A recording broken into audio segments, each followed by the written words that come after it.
also knew I wasn't going to change her mind. Like, at no point was she going to go, oh, wait, you're right. Maybe that was red. I wasn't paying attention. I just went, I'm so sorry. I'm really sorry. I wasn't paying attention. You're right. I'm wrong. And so I just diffused it because I was like, I don't want to be caught like that. And did she calm down when you did that? No.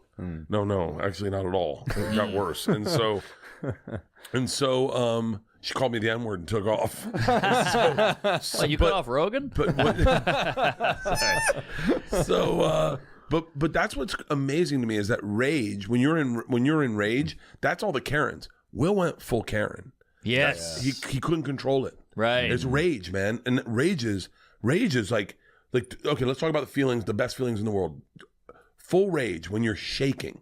And you feel like a superhero, and you think, I will fucking rip this wall down. Yeah. Being turned on when you're like, oh my God, I'm so turned on, I could fucking, and your body's vibrating. Yeah. Thank God you didn't feel that toward Chris. That would have been even worse. How great would he be if he just anally raped him on that stage? Jada would have been like, finally. That's all she wants. But there was rage. He was drunk with rage. Yeah. And who knows what had happened leading up to that? All the stuff leading up to it. Yeah, they clearly didn't like it. They clearly had tension because you think about what Rickles used to say to Sinatra, the biggest egomaniac ever. He'd say things like, hey, Frank, make yourself at home. Hit someone. And Sinatra would laugh. Yeah. So it's all about past relationship, you know? Well, did you see the 2016 Oscars where Rock trashes Jada? It's pretty funny. It's pretty funny, but it's like, oh, okay, so there is some history here. She was boycotting the Oscars because Will didn't get nominated. And I don't remember the joke. But the joke was... He goes, it's not fair. He didn't get nominated. It's also not fair. He got $20 million for Wild Wild West. And then he Life's goes... not fair. She goes, he's like, you're not boycotting. You weren't invited. I'm not boycotting Rihanna's panties. That's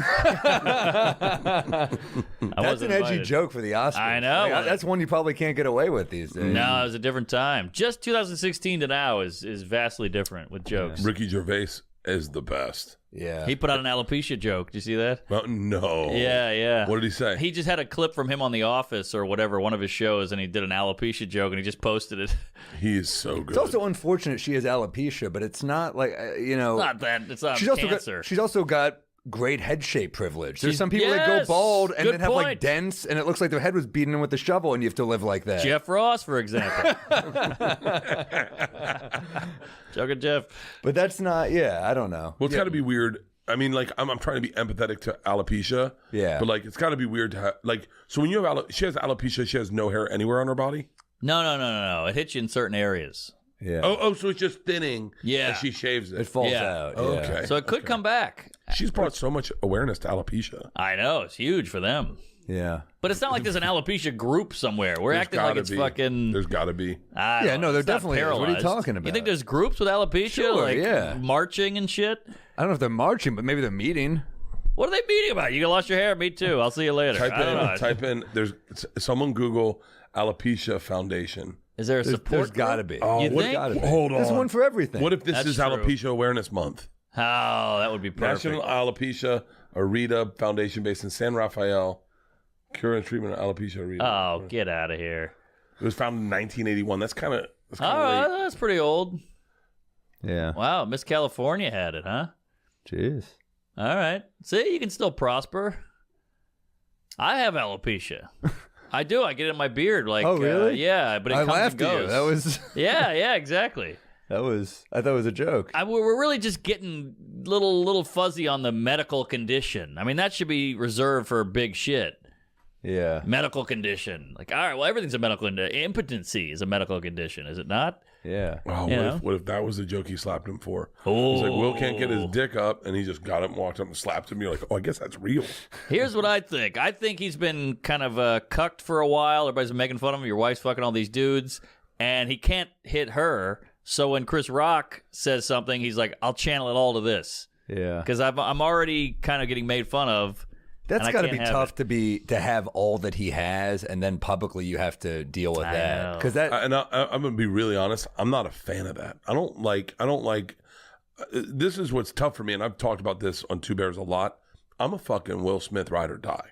Like, I'm first and foremost. He gave me my very first development deal. Yeah, and he taught me how to sell TV shows. Yeah. He had such a big impact on me in this business, and his calling card, the fact that he was the one that kind of gave me my first deal, was like, it meant a lot to me. And so through all of this, including the slap, I was like, because immediately I go to rock. I'm like, I'm a comedian. My team's rock. And you can't hit someone under any was it a great joke? No, but you can't hit someone under any circumstances. Right. But I haven't enjoyed this. I'll say this. I'm going to try the most polite way that if Will ever heard this with Robbie Praw, I have not enjoyed this Red Table fucking show.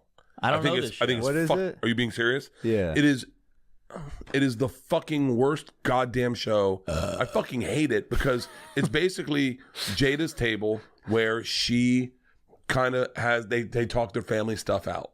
And it's where entanglement comes from. It's where all the stuff that you're hearing that you know about Will Smith is based on these Red Table conversations. Now, I'm certain that Jada would probably feel differently about it, and probably Will feels differently about it.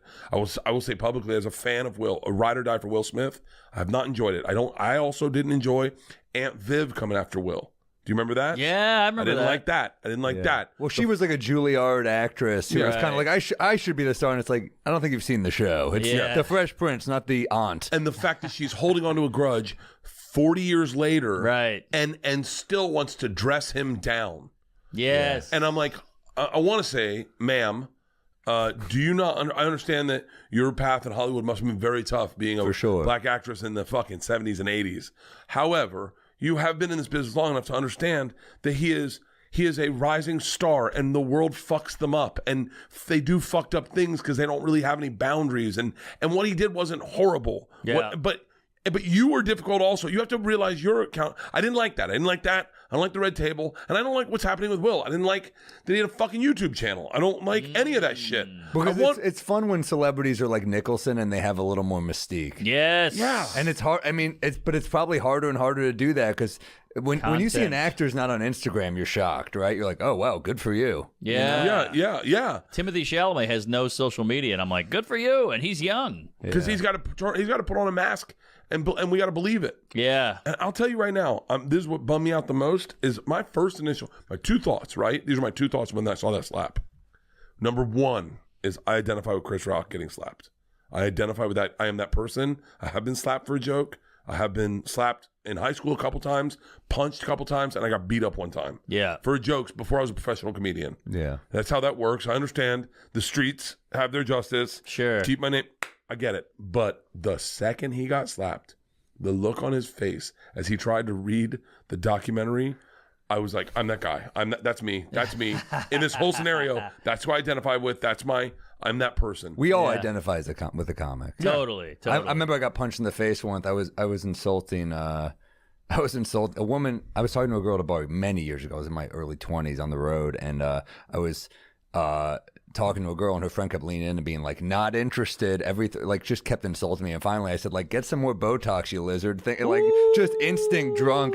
And her boyfriend just decked me. And I was like, I deserved it. I mean, like, it's what happened. But it also is like, you know. Yeah. I've had that too. It is also like, it shouldn't be violent. Right. Violence is not the answer. In my head, I thought I deserved it. But then looking back, you're like, violence is not. That's not right. The second thing I thought was, this is going to change how everyone sees Will Smith for the rest of his life. Isn't that fucked up? This is part of his life now. It bummed me out. I went, you're not going to be able to hold It up. ruined an otherwise what should have been an incredible night for him, because it's like his I owe you one Oscar, because like he didn't get it for what else did he nominate Concussion for? or something. Whatever, Ali. yeah, but like they're like, oh, he's been a star for so long. He's like a dude they want.